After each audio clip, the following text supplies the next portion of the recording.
This is DJ from Canada, now heard on the Len Amsterdam Digital Television and Radio Network, and that would be worldwide. This is the debut edition of Whitby Shores Live. I would really like to introduce our next guest for you, Sleepy Bomb, all the way from New Orleans, Louisiana, United States of America. And Sleepy is one of our more popular members at Whitby Shores, and I'm going to get him to tell you a great story about the day that he met Stuart Copeland of the Police. How you doing, brother? Oh, glad to be here, Len. Oh, the police story. Well, it was a night in 1978, early 78, I believe, and it was at a bar called Old Man Rivers. And we were opening for the Police, and they were on their first tour of America, and we were in the backstage in between sound checks, and the green room was very, very small, so we were all kind of packed in there. And me and my cousin, we were running through this song that we just wrote it, and Stuart just was enthralled and wanted to know all the chords, and he sat there and just enjoyed himself hanging around with the boys from New Orleans. He just loved the city. That's interesting. Were any of the Police songs charting at the time, or were they being played on the radio, or were they total unknowns at this time? Oh, maybe they had one single out, I think. The first album had just come out, and I know that Roxanne had not broken yet, so this was really early on. They had just started the East Coast leg of the tour. So yeah, they were pretty much unknowns. We just loved them because they were from England. You know, I'm Anglophile, so anything with a British accent usually swings my head. That's very cool. We'll be talking a lot to Sleepy Bomb, but the reason we're really here tonight is to showcase Sleepy Bomb. And what do you got? What are you going to spin for our members tonight? Well, let me see. We got the new hit song on Whitby Shores by the Metry Mike called Blue Sky Drive. And once the technology gets better, I'm sure we'll have the accompanying video, but for now you'll have to go to the site to see it. And might throw in something Whitby has not heard before. Very, very cool. Okay, folks, here we go.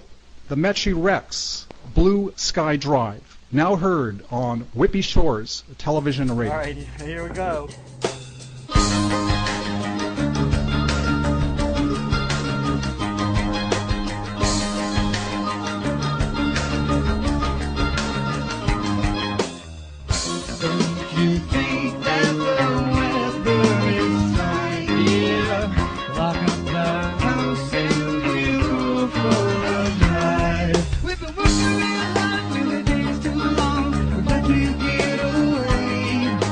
Jump in the car.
Now, do you recall that actual gig? How many people were in the bar, and do you recall any of the police songs that might have been played that night? I remember there must have been maybe 200-300 people out of maybe the six that it holds, 5 or 6 that Old Man Rivers used to hold. We had a really big punk, new wave crowd down here. Everybody was, I mean, it's New Orleans. This place is bohemian anyways. Another punk icon that I'd like to talk about is the Ramones. I understand it was your previous incarnation, the Metry Dukes, that played with the boys? Yeah, we were one step out of New Orleans playing original rock and roll, toting the upright piano around with us, and we opened for the Talking Heads at the Warehouse. We opened for the Robert Gordon and Link Ray at Old Man Rivers, and the Ramones show was another one of these punk blowouts where every punk within 1,000-mile radius was there, and we opened for them. And that was a pretty funny sight in the back of the room too, because Joey is so dang big, and he's back there doing calisthenics, and he's knocking things down off the walls, and he's jumping around trying to get loose for the gig. And yeah, those are some heady times, man. We played about 285 days out of the year for about 4 years straight. Now you're doing some really good name dropping here, and you got my interest peaked. You mentioned Link Ray. I've been a big fan of Link. Please elaborate a little bit about your meeting that great guitarist. Well, we were all fans. We were like fans of just rock and roll in general. And as a matter of fact, we were covering Rumble, which was his 50 instrumental hit. He was touring with Robert Gordon, and Robert Gordon was totally unique. There was nobody like him at the time, and he came to New Orleans, and most of this stuff was word of mouth and just whatever little ad putting on that we'd do, running around late at night and tagging telephone poles with flyers. And but he pulled a nice crowd, and Link, it was just, man, he was Mr. Cool. It looked like he just walked off of a Harley with his guitar slung around his back, man, like a gunslinger coming into town. It was really cool seeing him play. Now, being a big fan of Link, did he cover any of his material? I remember doing Rumble for sure, and I'm not sure, he might have done 1 or 2. That was 30 years ago, so I don't even remember what the heck we played. But it's just, I remember him and they just looked so cool. They looked like they just stepped out of a deli in the 50s. I mean, with the greased hair. They just looked so.